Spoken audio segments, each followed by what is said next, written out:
You have to understand something most people never even think about. The way you talk to yourself is everything. Every single thought, every word you repeat in your mind, every story you tell yourself. That's what's building your life. It's not luck. It's not motivation. It's not waiting for the right moment. It's the dialogue that's running on loop inside your head every single day. Here's the truth. Your brain listens to everything you say. It believes you, and if all you're feeding it is doubt, negativity, and fear, then that's exactly what you're going to experience. But here's the good news. You can interrupt that pattern. You can take control of the conversation you're having with yourself. You can shift from self-sabotage to self-leadership, and it starts with being intentional about what you say to yourself, starting the moment you wake up. The reason this matters so much is because your self-talk shapes your decisions. It shapes your mood. It shapes your confidence. Your entire experience of life is filtered through the beliefs you carry. And those beliefs are constantly being reinforced by your words. You get to choose whether those beliefs lift you up or tear you down. But you have to be conscious about it. You have to decide that your mind is your responsibility. I want you to think about the last time you felt stuck or overwhelmed. Maybe it was this morning. Maybe it's every morning. What were you telling yourself? I can't do this. I'm not ready. What's the point? Those aren't facts. They're scripts, and the problem is, if you keep running those scripts long enough, they start to feel like your truth. But they are not. They're just habits, mental habits, and just like any habit, they can be changed. Here's the science behind this. Your brain is constantly building and reinforcing neural pathways. Every time you repeat a thought, you're strengthening that pathway, making it more automatic. So if you keep telling yourself, I'm not good enough, that thought becomes the default. But if you start saying, I've got this, or I can figure this out, or I'm doing my best and that's enough, you build new pathways. You literally start to rewire your brain to work for you instead of against you. This isn't just motivational fluff. This is neuroscience. It's how behavior and thought patterns are created. So, if you want to change how you feel, you start by changing what you say. You don't wait to feel confident. You say something that builds confidence. You don't wait to feel ready. You tell yourself, let's go, and you move. Now, I get it. This takes effort. It's not natural at first, especially if you've been stuck in negative self-talk for years. But the beauty of the human brain is that it adapts. That's neuroplasticity. You train it just like a muscle. And every day is a new chance to choose better thoughts, to build a better story, to tell yourself the truth. Not the fear, not the excuses, but the truth about who you are and what you're capable of. Let me tell you something I say to myself every single morning. You're in control. And now, that's my anchor. Because when I say that, I remember that I don't have to be ruled by emotion. I don't have to follow fear. I don't have to believe every thought I think. I can step in. I can lead myself, and so can you. You don't need to be perfect.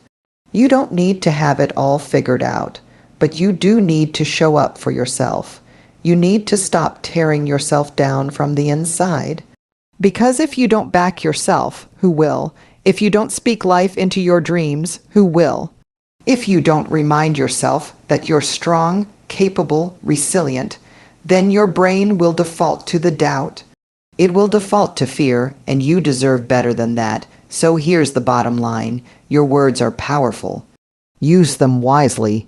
Every day, tell yourself something that moves you forward, something that grounds you, something that reminds you of your strength, your purpose, and your potential. Because the life you want starts with the way you talk to yourself every single day. That's the secret weapon most people overlook when it comes to changing their mindset. If you want to create real, lasting change in your life, you have to understand how your brain works, and repetition is at the heart of it. Your brain is designed to learn through patterns. It's constantly looking for shortcuts, for ways to make your life easier by turning repeated behaviors into automatic habits. That's called neuroplasticity, and it's one of the most powerful tools you have. Let's break it down. Every time you think a thought or take an action, your brain fires off a neural connection. The more often you repeat that thought or action, the stronger the connection becomes. Eventually, your brain doesn't even have to think about it. It becomes automatic. That's how habits are formed. That's how routines are built. And that's exactly why repeating positive, intentional self-talk every day isn't just motivational, it's transformational. You're literally training your brain to think in a new way. Now, think about what's been repeated in your mind for years. For most people, it's negative. It's the critical voice, the self-doubt, the I'm not good enough, I always mess things up, no one takes me seriously kind of thoughts. You didn't consciously choose those thoughts, but they got repeated maybe from things people said to you, maybe from failures, maybe from fear, and now they feel like facts. But they're not facts. They're just well-practiced lies, and the good news is that you can override them. You can literally rewire your brain with new thoughts, new language, and new beliefs, but it takes repetition. This is why it's not enough to say something positive to yourself once and expect to feel different. That's not how your brain works. You've got years, maybe decades, of repeated negativity to undo, and that's okay.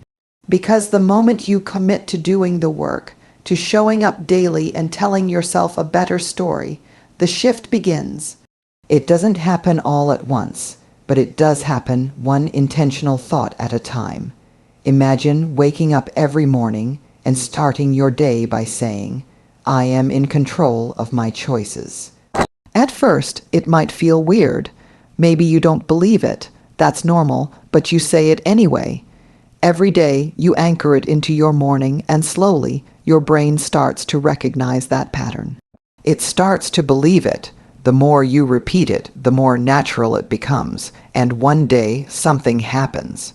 You're in a situation where you normally react with stress or fear, but instead, you pause, you take a breath. And without even thinking, that phrase comes to mind, I am in control of my choices, and you respond instead of react. That's not an accident. That's neuroplasticity in action. The same goes for any affirmation that speaks to the kind of person you want to become. I can handle this. I'm getting better every day. My dreams matter. These aren't just words, they're tools. And when you use them with repetition, they reshape your mindset, your confidence, and your actions. But you've got to say them like you mean them.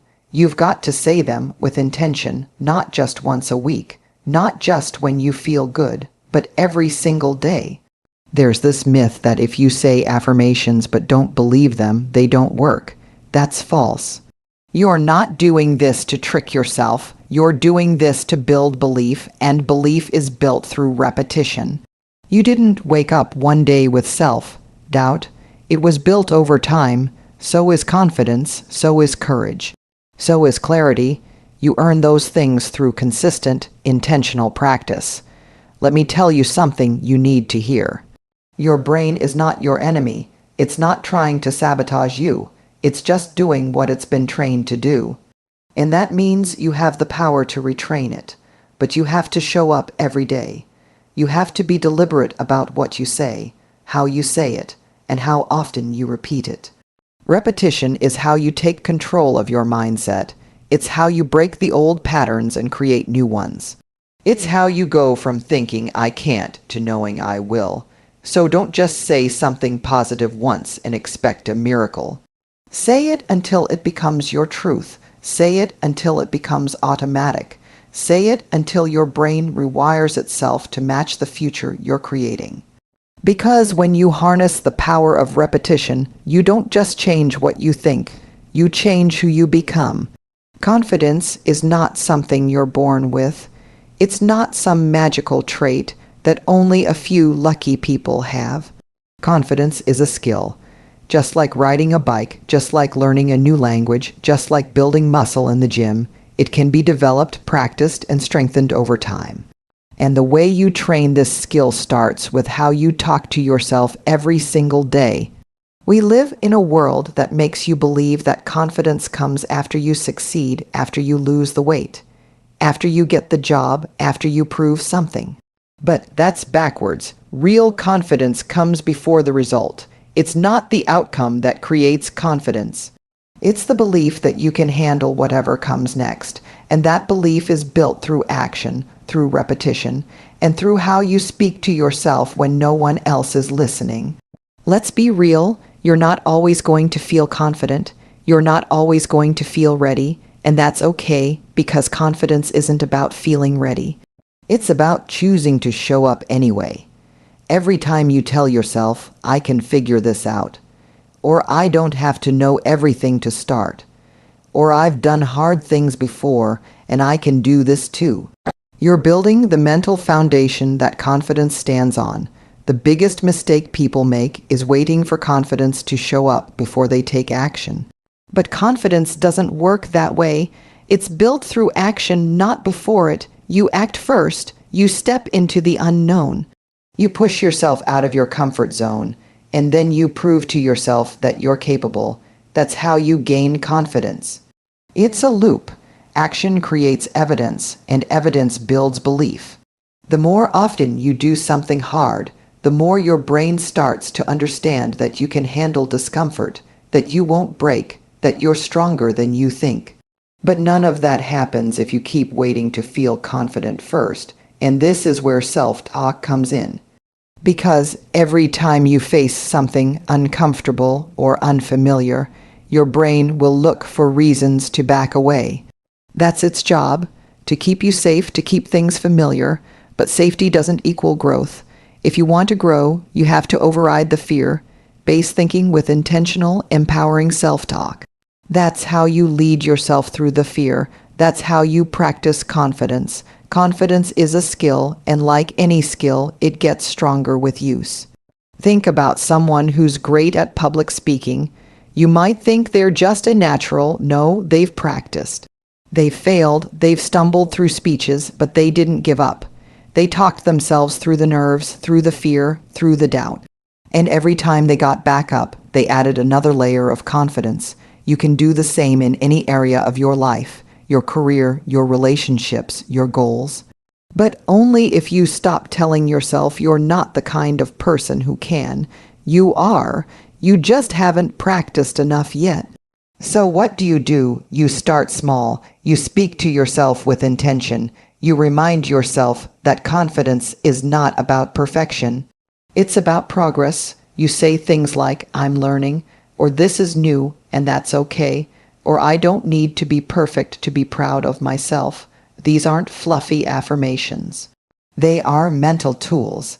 They reframe fear into growth. You need to catch yourself in those moments when you're spiraling and ask, what am I saying to myself right now? Is it helping me or hurting me? That question alone can change everything. Because once you're aware of your inner dialogue, you can redirect it. You can choose better words, words that stabilize you instead of shake you, words that calm your system instead of flooding it with stress. This is especially important in moments of high pressure when you're about to speak in front of a group, have a hard conversation, or make a big decision. If your self-talk is filled with doubt, your emotions will reflect that. But if you anchor yourself in empowering phrases like, I've prepared for this, or I can do hard things, or even just breathe, stay grounded, you give yourself a shot at showing up as your best self, even when your nerves kick in. And let's not forget, this doesn't just affect how you feel. Your emotional state affects how you interact with everyone around you. When you manage your inner dialogue, you show up more present, more confident, and more compassionate. That ripple effect changes your relationships, your work, and your impact. So don't underestimate the power of what you say to yourself. Your words are tools. They can either build you up or break you down, and you get to choose which ones you use. Every single day, you have the opportunity to set the tone of your emotional life, not by controlling everything around you, but by controlling the one thing you can, your words. Speak to yourself like someone who matters, because you do, and the way you feel starts with the way you talk. The way you frame a situation determines how you experience it. That's not just a mindset trick, it's a powerful psychological truth. It's called cognitive framing, and it shapes how your brain interprets events, setbacks, challenges, and even your own capabilities. You are constantly framing your experiences, whether you realize it or not. The problem is, most people are doing it unconsciously. They're letting fear, past failures, or other people's opinions dictate how they see what's happening. But when you learn to consciously frame things in a way that empowers you, everything changes.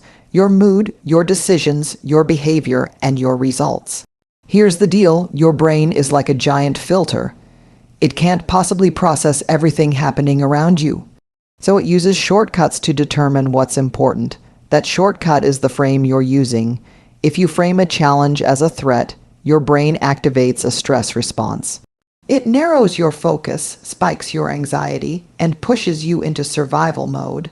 But if you frame that same challenge as an opportunity to grow, your brain shifts into problem-solving mode. You stay calmer, more open-minded, more focused. It's the exact same situation, but two totally different outcomes, depending on how you frame it. Let's say you're about to take on something new. Maybe you've been asked to lead a project, give a presentation, or step into a bigger role. If your frame is, "I'm not ready for this," you'll feel insecure, you'll second, guess yourself, you'll hesitate. But if your frame is, "This is a chance to grow, and I'll learn as I go," you show up differently. You'll still feel nervous, but you'll also feel capable. You'll tap into courage, not fear. The external situation didn't change. The way you talked about it to yourself did. This is why self-talk matters so much. Your inner dialogue is how you create your frame. When you catch yourself saying things like, "This always happens to me," or "I'll probably fail," or "I can't handle this," you're choosing a frame of defeat. That frame leads to resignation, avoidance, or burnout. But when you interrupt that thought and say something like, "This is temporary," or "I can find a solution," or "one step at a time," you're choosing a frame of resilience. That frame activates your strengths instead of your fears. It's important to understand that framing doesn't mean denying reality. You're not pretending things are easy when they're not. You're not ignoring the fact that life can be hard. What you're doing is choosing a frame that helps you respond with clarity and strength. It's the difference between reacting emotionally and responding intentionally. Life is going to throw challenges your way, that's guaranteed, but how you frame those challenges is entirely up to you. Let me give you a powerful example. Two people lose their job. One person frames it as, "I'm a failure. This is the worst thing that could happen." The other frames it as, "This is my chance to find something better and take control of my career." Who do you think moves forward faster? Who learns from the experience, who bounces back stronger? It's not about who had more skills, it's about who chose the more empowering frame. And this applies to your daily life too. Running late, you can frame it as a disaster and spiral into stress. Or you can frame it as a moment to breathe and reset before diving into the day. Got rejected. You can frame it as proof that you're not good enough or as a sign that you're one step closer to the right opportunity. Your frame becomes your experience, and your experience becomes your life. Here's the challenge. You've got to start listening to your thoughts and asking yourself, is this frame helping me or hurting me? That one question can disrupt a negative spiral. It can bring you back to the present. It can shift your energy from powerless to powerful, and the more often you do this, the more natural it becomes, just like a muscle. Reframing is something you can build through repetition, so don't let your default frame run your life. Don't let fear, doubt, the you can lookleness, you amaze, view everything through right. Choose words that give you strength. Choose a perspective that fuels action instead of avoidance. Choose to believe that you have more power than you think, because you do. The way you frame your world shapes the way you live in it. And that, right, there is where your real power lies. Most people go through life reacting to everything around them, reacting to circumstances, to other people's opinions, to fear, to doubt. They live on autopilot, letting the outside world dictate how they feel and what they do. But the truth is, you don't have to live like that. You don't have to be a passenger in your own life. You have a choice, and that choice is one of the most powerful things you own. The choice to focus on what you can control. When life feels overwhelming, when nothing seems to be going your way, when you're facing setbacks or uncertainty, the fastest way to reclaim your power is to zoom in on what's actually within your control. And here's the thing, there is always something. You may not be able to control what someone says to you. You can't control the job market, or the weather, or the fact that plans sometimes fall apart. But you can control your effort. You can control your attitude. You can control what you say, how you respond, how you show up, and what you choose to believe about yourself. That may not sound flashy, but it's everything. It's the foundation of emotional strength. When you focus on what you can control, you stop wasting energy on the things you can't. You stop spiraling, you stop blaming, you stop waiting for the world to make you feel okay. Instead, you take ownership of your thoughts, your actions, and your next step. And that's where progress lives. It's easy to fall into the trap of trying to control everything. We all do it. We think if we can just manage all the moving pieces, if we can get everyone to like us, if we can avoid every mistake or setback, then we'll finally feel safe. But that's an illusion. The more you try to control the uncontrollable, the more anxious and frustrated you feel. And the more you release the things that are outside of your control, the more calm and focused you become. Let's take an example. You're working on a goal and it's taking longer than expected. You don't control how fast things move. You don't control other people's timelines or decisions, but you do control whether or not you show up today. You control whether you complain or commit. You control whether you talk yourself out of trying or you remind yourself why you started. That control, that internal decision, is where transformation begins. When you shift your focus from outcomes to effort, from what you don't have to what you can do, you gain momentum. You start to trust yourself more. You stop waiting for permission or perfect conditions. You start to build resilience because you realize that you're not at the mercy of everything around you. You are the constant in the chaos. You are the one choosing how to think, how to act, how to lead yourself through the hard stuff. And it's not just about action, it's about mindset. You can't always control your first thought, but you can control your second one. You can catch yourself thinking, "I'll never figure this out," and replace it with, "I'm going to take it one step at a time." You can feel overwhelmed and still say to yourself, "I've done hard things before. I can do this too." That's emotional discipline. That's strength. That's you being the kind of person who leads yourself even when things feel uncertain. This is what separates people who move forward from people who stay stuck.